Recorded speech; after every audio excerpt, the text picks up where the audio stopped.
കേന്ദ്ര സർക്കാരിന്റെ ചില വിവേചനപരമായ നയങ്ങൾക്കെതിരെ ശക്തമായി ആഞ്ഞടിക്കുമ്പോൾ തന്നെ യു.ഡി.എഫ് സർക്കാരിന്റെ പുതിയ ബജറ്റിനെ വളരെ പ്രതീക്ഷയോടെ നോക്കിക്കാണുകയാണ് ശശി തരൂർ.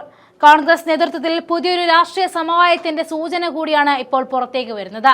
മുഖ്യമന്ത്രി തന്നെ നേരിട്ട് വിളിച്ച് കാര്യങ്ങൾ അന്വേഷിച്ച ശേഷമാണ് ബജറ്റിലെ പല പ്രധാന നിർദ്ദേശങ്ങളും ഉൾപ്പെടുത്തിയതെന്ന് തരൂർ വെളിപ്പെടുത്തുമ്പോൾ അണികളിലും വലിയ ആവേശം തന്നെ പകരുകയാണ്.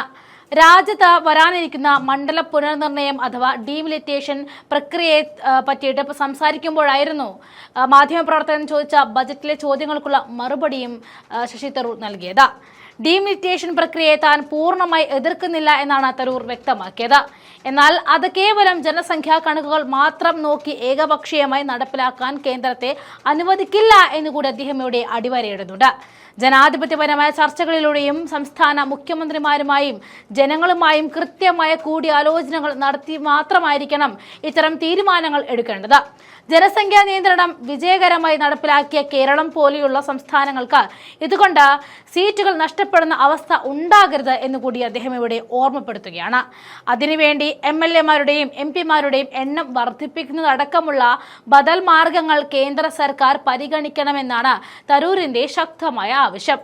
അതേസമയം യു.ഡി.എഫ് സർക്കാരിന്റെ പുതിയ ബജറ്റിനെ കുറിച്ച് അദ്ദേഹം പറഞ്ഞ കാര്യങ്ങളാണ് ഇപ്പോൾ രാഷ്ട്രീയ കേന്ദ്രങ്ങളിൽ വലിയ ചർച്ചയായിരിക്കുന്നത്. ബജറ്റിന്റെ തലക്കെട്ടുകൾ മാത്രമേ തൽക്കാലം കണ്ടിട്ടുള്ളൂ എന്നും പൂർണ്ണരൂപം വിശദമായിട്ട് പഠിച്ച ശേഷം കൂടുതൽ പ്രതികരിക്കാം എന്നുമായിരുന്നു അദ്ദേഹം പറഞ്ഞത്.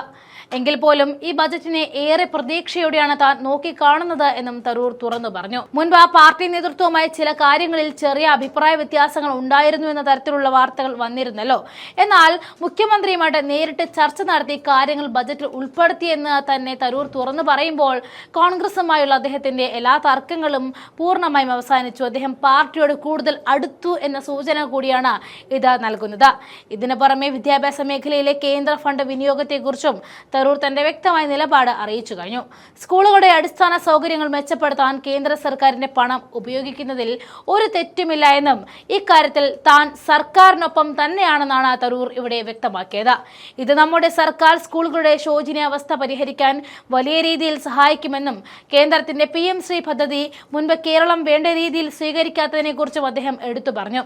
ഇത്തരം പദ്ധതികൾ രാഷ്ട്രീയ വിയോജിപ്പുകൾ മാറ്റിവെച്ച് സംസ്ഥാനത്തിന്റെ വികസനത്തിന് വേണ്ടി ഉപയോഗിക്കണം എന്നാണ് അദ്ദേഹം ഓർമ്മപ്പെടുത്തുന്നത്.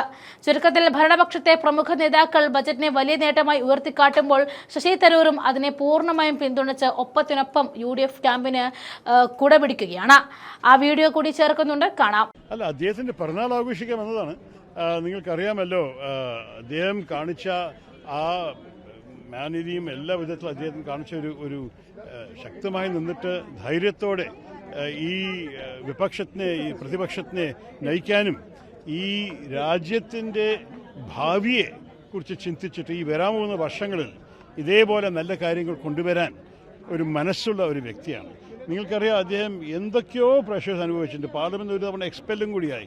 അദ്ദേഹത്തിന്റെ മനസ്സ് മാറിയിട്ടില്ല. അദ്ദേഹത്തിന് ഒരു വിധത്തിലും ഭയം കാണിച്ചിട്ടില്ല. ധൈര്യത്തോടെ മുന്നോട്ട് പോകുന്നുണ്ട്. അങ്ങനെ ഒരു വ്യക്തിയെ നമ്മൾക്ക് അംഗീകരിക്കണ്ടേ? അതിനാണ് ഞാനും കോൺഗ്രസിന് പലരും വന്നിരിക്കുന്നു. ചിലവർ ഭയങ്കര ദൂരത്തുനിന്ന് ഒരു 2 മിനിറ്റ് അദ്ദേഹത്തെ കാണാൻ വേണ്ടി വന്നിട്ട് പോയിരിക്കുകയാണ്. എനിക്ക് തോന്നുന്നു പലർക്കും ഒരു തോന്നലുണ്ട്, നമ്മൾക്ക് ഈ രാജ്യത്തിൻ്റെ ഭാവിക്ക് വേണ്ടി വരാൻ പോകുന്ന 3-4 വർഷത്തിൽ നല്ല കാര്യങ്ങൾ ചെയ്യാൻ സാധിക്കണം. കേരളത്തിൽ നമ്മൾ 10 വർഷം കഴിഞ്ഞിട്ടാണ് ഭരണം കിട്ടിയത്. അടുത്ത വർഷം പഞ്ചാബ് വരുന്നുണ്ട്, ഉത്തരാഖണ്ഡ് വരുന്നുണ്ട്, ഹിമാചൽ വരുന്നുണ്ട്. ഇതെല്ലാറ്റിലും വിജയ സാധ്യത ഉണ്ട്. അപ്പോൾ ഇതിനെയൊക്കെ നമ്മൾ നേതൃത്വത്തിന് കൈപിടിച്ചിട്ടൊന്ന് മുന്നോട്ട് പോയി കഴിഞ്ഞാൽ എന്തായിരിക്കും നമ്മളുടെ രാജ്യത്തിൻ്റെ കഥ, അതാണ് കാണേണ്ടത്. അപ്പോൾ എനിക്ക് തോന്നുന്നത് അദ്ദേഹം കാണിച്ച ആ ഡിറ്റർമിനേഷൻ, ഒരു വിധത്തിൽ മാറാത്ത ഒരു റെസൊല്യൂട്ട് അപ്രോച്ചാണ് അദ്ദേഹത്തിൻ്റെ. അത് നമ്മൾക്ക് നല്ല ഗുണം ചെയ്യും. മലയാളം ഖത്തം होने दीजिए. ദുർഘടമായിട്ടുള്ള ദിവസങ്ങളാണ്. ഓരോ പാർട്ടികളിലായി പിളർപ്പ് നേരിട്ടുകൊണ്ടിരിക്കുകയാണ്. ഡീലിമിറ്റേഷൻ ബില്ല് കൊണ്ടുവരാൻ കേന്ദ്ര സർക്കാർ എങ്ങനെയാണ് അല്ല, അത് നിങ്ങൾ പറയണത് നിങ്ങൾക്ക് ചിന്ത തരുന്നുണ്ടെന്ന് ഒരു സംശയമില്ല. പക്ഷേ അവസാനത്തിൽ ധൈര്യത്തോട് നിൽക്കുന്നവരെയല്ലേ നമുക്ക് കാണേണ്ടത്. നമ്മൾ എല്ലാ പാർട്ടിയിലും ചിലവർ എന്താ കാരണം കൂടി പറയാൻ സാധിക്കില്ല. പണമാണോ, വേറെ വല്ലതുമാണോ, ഭയമാണോ? പക്ഷേ എല്ലാ പാർട്ടിയിലും ആൾക്കാരെ അവർ കൊണ്ടുപോയാൽ കൂടി അവസാനത്തിൽ നമ്മുടെ രാജ്യത്ത് ആൻറ്റി ഡിഫെക്ഷൻ ലോ ഉണ്ട്, കോടതികളുണ്ട്. നമുക്കിതിനെ കുറിച്ച് ചോദ്യങ്ങൾ ചോദിക്കാനുള്ള പൂർണ്ണ അവകാശവുമുണ്ട്. അപ്പോൾ എനിക്ക് തോന്നുന്നത് ഒരു പക്ഷേ അവർ അത്ര എളുപ്പമായിട്ട് അവർ ആവശ്യമുള്ള 2/3 മെജോറിറ്റി കിട്ടാനുള്ള സാധ്യത ഇതുവരെ കണ്ടിട്ടില്ല. അപ്പോൾ ആ ഡീലിമിറ്റേഷൻ്റെ വിഷയത്തിൽ എനിക്കറിയാം അവർക്ക് എങ്ങനെയാണ് ഒരു പരാജയം സഹിക്കാമെന്ന് അറിയാതെയാണ് അവർ ഇതൊക്കെ ചെയ്യുന്നത്. ഒരിക്കൽ തോൽവിയുണ്ടായി 2-3 മാസത്തിനകത്ത് തന്നെ തിരിക്കണം എന്നാണ് അവർ വിശ്വാസം. പക്ഷെ അത് പോരാലോ, നമുക്ക് അറിയേണ്ട ഈ രാജ്യത്തിൽ പല വിഷയങ്ങളുണ്ട്. ഞാനും പറഞ്ഞു ഡീലിമിറ്റേഷൻ ചെയ്യുന്നതിൽ അർത്ഥമുണ്ടെങ്കിലും അതിൻ്റെ രീതി നമ്മൾ ചർച്ച ചെയ്യണം.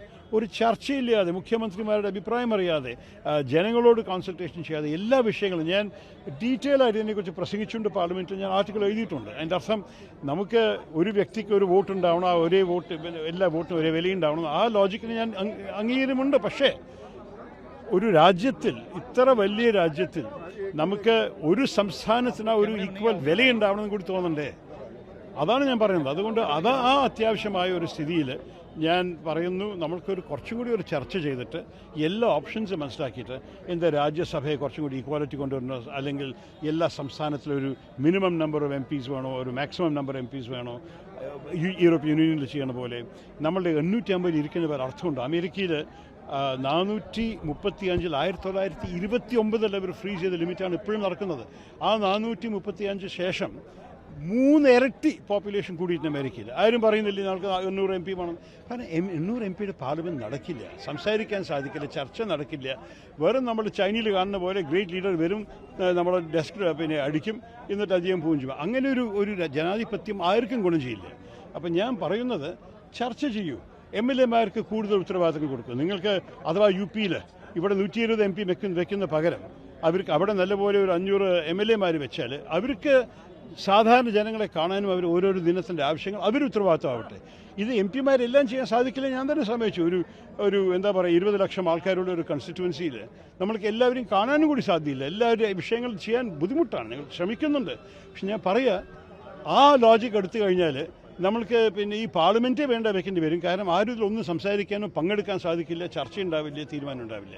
അതാണ് ഞാൻ പറയുന്നത്. ഒരു നല്ലൊരു ചർച്ച കഴിഞ്ഞിട്ട് അവസാനത്തെ ഒരു ബുദ്ധി നിറഞ്ഞൊരു തീരുമാനം എടുക്കണം. ഇനി പെട്ടെന്ന് 50% കൂടി പോയിട്ട് വല്ല കാര്യമില്ല. ഞാൻ വായിച്ചിട്ടില്ല, ഞാൻ ഹെഡ്ലൈൻ മാത്രമേ കണ്ടിട്ടുള്ളൂ. നല്ല ബഡ്ജറ്റ് തോന്നുന്നു, പക്ഷേ ഡീറ്റെയിൽ എല്ലാം മനസ്സിലാക്കിയിട്ട് പറയാം. ഞാൻ മുഖ്യമന്ത്രിയോട് നേരത്തെ സംസാരിച്ചിട്ടുണ്ടായിരുന്നു. ഞാൻ കാണുന്ന ചില കാര്യങ്ങൾ അദ്ദേഹം എന്നോടും ചർച്ച ചെയ്തിട്ടാണ് എന്നോട് പറഞ്ഞിട്ടുണ്ടായിരുന്നു ഇങ്ങനെ ഒരു ഉദ്ദേശമുണ്ട്. ഞാൻ നല്ലവണ്ണം അംഗീകരിക്കുന്ന പല കാര്യങ്ങൾ ഹെഡ്ലൈൻ കണ്ട ശേഷം ഞാൻ പറയട്ടെ സപ്പോർട്ട് ചെയ്യാൻ തയ്യാറാണ്. പക്ഷേ പൂർണ്ണമായി കാണട്ടെ, ഈ ചർച്ചയും നടക്കുമല്ലോ, പ്രതിപക്ഷത്തിൽ അത് പറയാനുണ്ടാവുമല്ലോ. നമ്മളെല്ലാം കേട്ടിട്ട് നമ്മൾ പിന്നെ ചെയ്യാം. നിങ്ങൾക്ക് ഒരു പക്ഷെ മറന്നതാണ്, അത് CPM-നെ ചിലവർ കുറ്റം പറഞ്ഞപ്പോൾ ഞാനാണ് പറഞ്ഞത് ഈ വിഷയത്തിൽ ഞാൻ സർക്കാരിനെ കുറ്റം പറയില്ല. കാരണം ആ പണം നമ്മളുടെ വിദ്യാഭ്യാസ മേഖലയിൽ നമ്മൾക്ക് ആവശ്യമുണ്ട്. മനസ്സിലായില്ലേ? നമ്മളുടെ സ്കൂളുകളുടെ സ്ഥിതി, ഗവൺമെൻറ് സ്കൂളുകളുടെ സ്ഥിതി മഹാമോശമാണ്. നമ്മൾക്ക് പിന്നെ റൂഫിൽ ലീക്ക് ചെയ്യുന്നൊരു സ്ഥിതി എത്തിക്കഴിഞ്ഞു. ചില സ്കൂൾ റൂമിൽ നിങ്ങൾ കണ്ടു കഴിഞ്ഞാൽ കരച്ചിൽ വരും. ആ സ്ഥിതിയിൽ കേന്ദ്ര സർക്കാരിൻ്റെ പണം ഉപേക്ഷിക്കുന്നത് അർത്ഥമില്ലാത്തൊരു കാര്യമാണ്. അതന്നെ നമ്മളുടെ UDF സർക്കാരും തീരുമാനിച്ചിരിക്കുന്നത്. പക്ഷേ ഞങ്ങൾ പറഞ്ഞിട്ടുണ്ട്, കറിക്കുലം ഞങ്ങളാ തീരുമാനിക്കും. നിങ്ങൾ ഞങ്ങളോട് പറയില്ല എന്താ പഠിപ്പിക്കേണ്ടത് കുട്ടികളോട്. പക്ഷെ നിങ്ങളുടെ സഹായത്തിലൂടെ നമ്മുടെ സ്കൂൾസിനെ മെച്ചപ്പെടുത്താം.